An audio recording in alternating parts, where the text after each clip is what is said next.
Hey, what's up? My name is Ange. Welcome back to my channel. In today's video, we're going to be talking about all of my summer book recommendations and all of the books that I want to read this summer.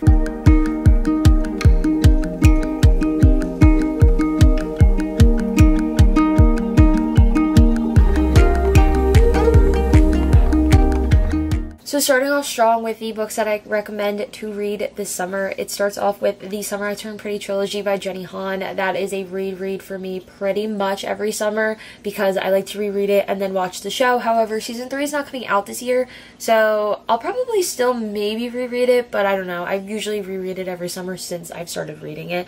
If you don't know what that is, even though it is the TV show and the book series, and I feel like everyone and their mother has read it, she spends every summer at Cousin's Beach for as long as she can remember. She has always been in love with Conrad. Now, Conrad's the older brother and Jeremiah is closer to her age. And one summer it seems like he might have feelings for her too, but it turns out so does Jeremiah. As the summers go on, Belly has to choose between two brothers who love her as she comes to the realization that she will have to break one of their hearts. For the first time, all 3 summer novels are in one collection, blah, blah, blah. So she has to choose between the brothers, the older brother, the younger brother, and yeah, it's just, everyone knows that book series. I feel like I don't really have to explain that much, but if you don't know it, you have to go read it. It's really cute. I really enjoyed it. And I actually, I have a big thing with books turning into shows or movies, and I feel like that one was really enjoyable, so you should go read that. Another author that I think is just like a must read for the summertime, and everybody talks about her, is Elin Hilderbrand. I have only read 28 Summers and The 5-Star Weekend. However, I feel like I have so many of her books. It's because I bought them. They're right here, and we're going to get to that later on in the video, but I just haven't read them yet. So this summer is the summer of Elin Hilderbrand for me, but again, we will get to that. 28 Summers was the first book that I read by her. It was a secret love affair between Jake and Mallory, and it's just a same time next summer kind of thing, or same time next year, I think was what the movie's called. Every year, no matter what, on this one weekend, they're together, and that's it. It was really good. It was the first one that I read, and I really enjoyed that. I think I read that for the book club read, the very first book club read last year. And then after that, I don't think I read it too much longer later, but I read The 5-Star Weekend by Elin Hilderbrand, and I really love that. All of her books are set like in Nantucket. It's just so summery, and they're so, for lack of the atmosphere and the vibes it gives off, like everything about it is just so good, and I really enjoy her books. But I read The 5-Star Weekend, and this one is about Hollis Shaw, and she is married, and she has a daughter, and she runs this like really successful food blog. Then one day her husband is driving and he passes away. So she decides to have this thing from a party that I think she saw it online, that she invites one friend from each stage of her life and has a weekend full of all of these things, and that's basically what it is. The 5-Star Weekend is what it was called. So she decides to host her own and post all about it on her blog that she has. I think that I loved that book more than I loved 28 Summers, but they were both immaculate, incredible, so good. Next book that I would recommend is Every Summer After by Carly Fortune. I read this book, I believe that I read it 2 years ago now at this rate. Yeah, oh, last year. I read this book last year. Oh no, I lied. Apparently, I read it in one day, June 14th of 2022, I read it, and I still think about this book. I really enjoyed this book. I thought it was kind of a cross between, I think I wrote The Summer I Turned Pretty. Did I never write a review? Oh, I totally did. Yep.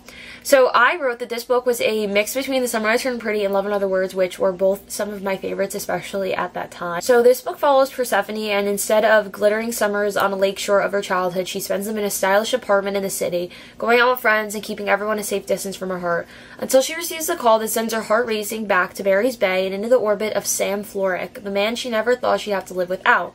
For 6 summers, through hazy afternoons on the water and warm summer nights working in his family's restaurant and curling up together with books, medical textbooks for him and work-in-progress horror stories for her, Percy and Sam have been inseparable.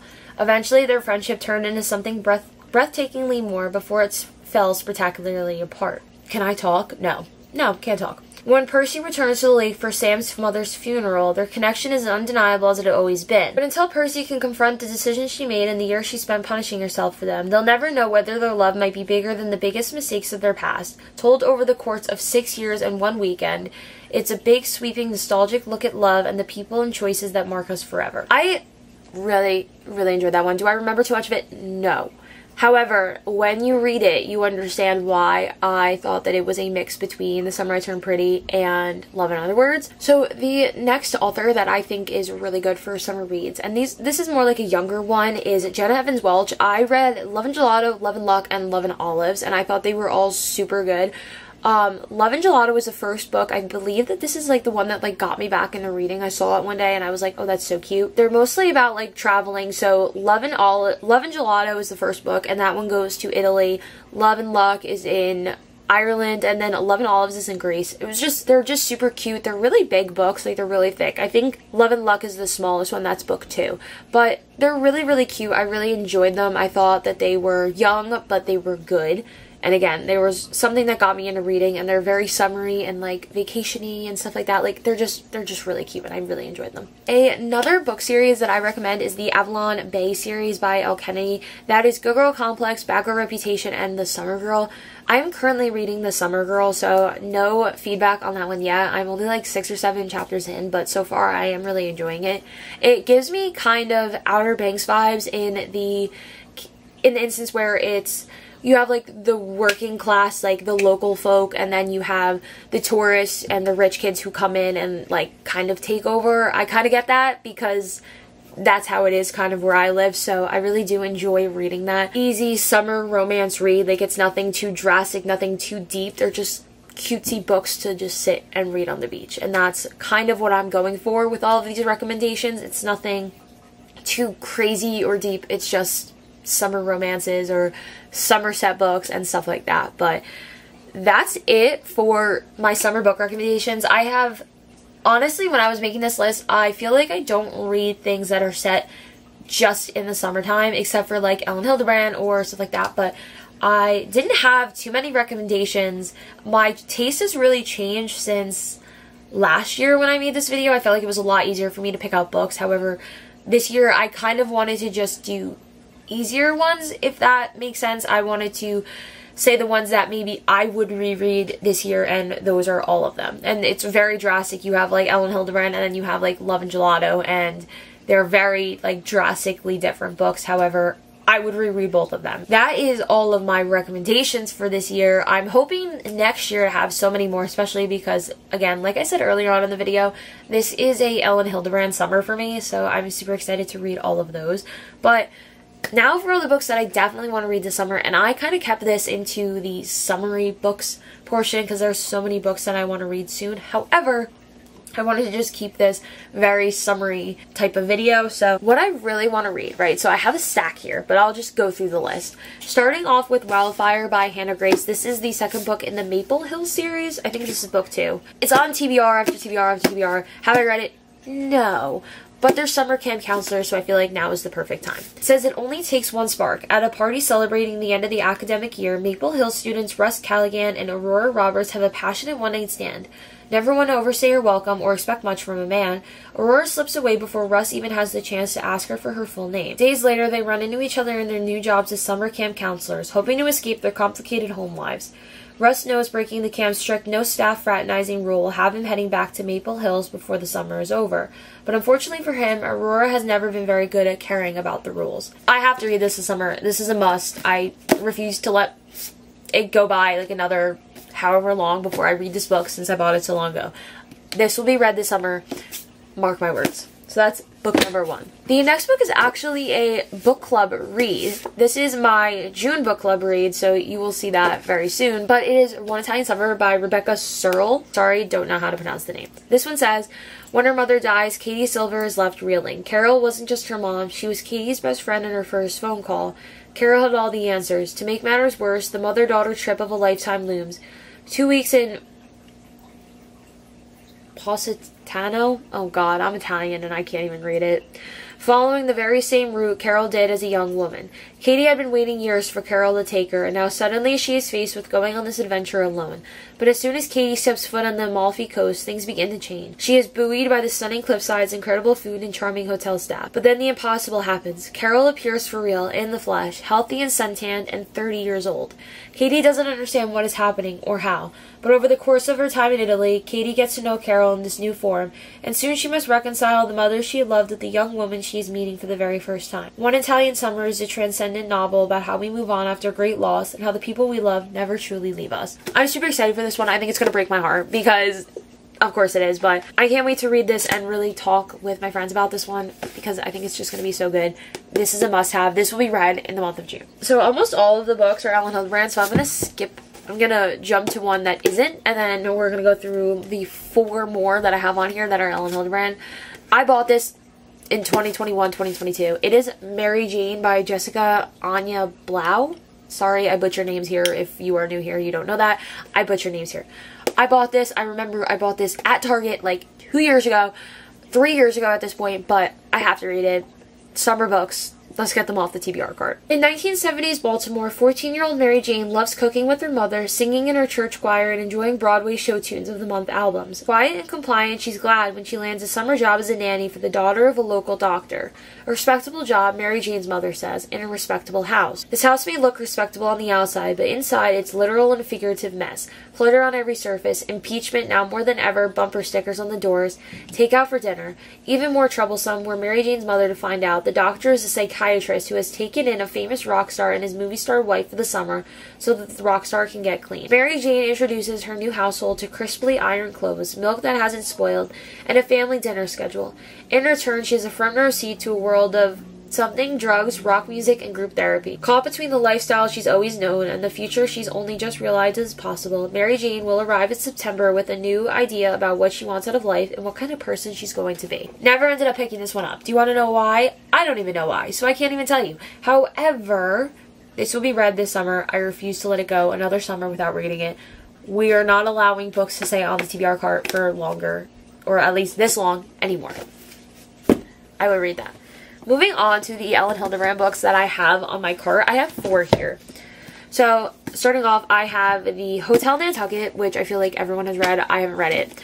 This one is fresh off a bad breakup with a longtime boyfriend. Elizabeth Keaton is desperately seeking a second act. When she's named the general manager of the Hotel Nantucket, a Gilded Age gem rescued from neglect, she hopes her local expertise and charismatic staff can win the favor of their new London billionaire owner, as well as that of a wildly popular Instagram tastemaker who can help put them back on the map. And while the renovated Hotel Nantucket appears to be a blissful paradise, complete with a celebrity chef-run restaurant, an idyllic, I can never pronounce that word, but it's always here, wellness center, there's a lot of drama behind closed doors. The staff and guests have complicated pasts, and the hotel can't seem to overcome the bad reputation it earned in 1922 when a tragic fire killed 19-year-old chambermaid Grace Hadley. With Grace gleefully haunting the halls, a staff harboring all kinds of secrets, and Elizabeth's own romantic uncertainty, is the Hotel Nantucket destined for success or doom?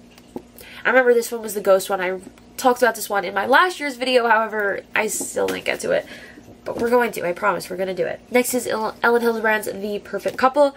It's Nantucket's wedding season, also known as summer. The sight of a bride racing down Main Street is as common as the sun setting at Matticat Beach. The Otis Winbury wedding promises to be an event to remember. The groom's wealthy parents have spared no expense to host a lavish ceremony at their oceanfront estate. But it's going to be memorable for all the wrong reasons after tragedy strikes. The maid of honor is discovered dead in Nantucket Harbor just hours before the ceremony, and everyone in the wedding party is suddenly a suspect. As Chief of Police Ed Capinash interviews the bride, the groom's famous mystery novelist mother, and even a member of his own family, he discovers that every wedding is a minefield and no couple is perfect. I think this one's going to be really interesting. I don't hear much about this one, personally, so that one's going to be really good. Next, I have The Island by Ellen Hildebrand. Bertie Cousins has thrown herself into the details of her daughter Chess's lavish wedding, from the floating dance floor in a suburban backyard pond to the color of the cocktail napkins.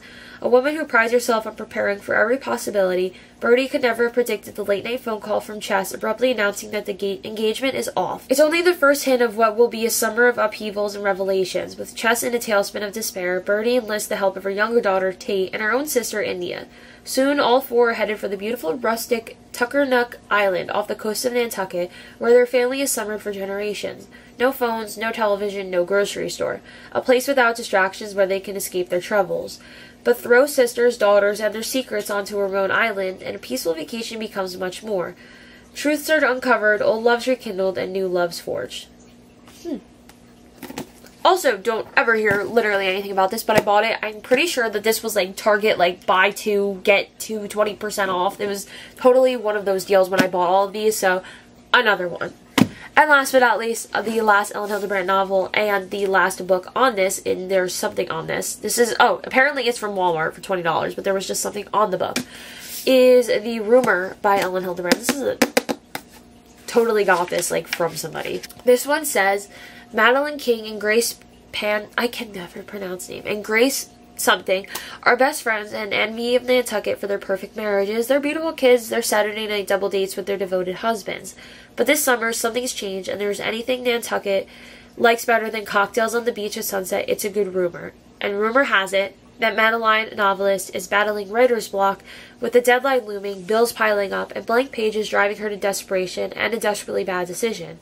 That Grace, hard at work to transform her backyard into a garden paradise, has been collaborating a little bit more closely than necessary with her ruggedly handsome landscape architect. That Grace's husband's successful island real estate developer, Fast Eddie, has embarked on quite an unusual side project, and the storybook romance between Madeline's son, Brick, and Grace's daughter, Allegra, is on the rocks, heading for disaster. As the gossip escalates and they face the possible loss of the happy lives they've worked so hard to create, Grace and Madeline try mightily to set the record straight, but the truth might be even worse than rumor has it. Ooh, this one's gossipy. This one's exciting. I'm excited for that one. That one's gonna be good. I'm excited. I'm really hoping to get through all of these books on this list this summer. However, if I don't, I don't. But I think I'm going to, or at least I'm really gonna try, but these are all the books on the list, but I'm super, super excited. But that brings this video to an end. I hope you like some of my recommendations. I tried to just, like I said earlier, kind of dial it down, only give a few of different levels, if that makes sense. But I hope that you enjoyed it. Thank you so much for watching. I really appreciate it, and I will see you all next time. Bye!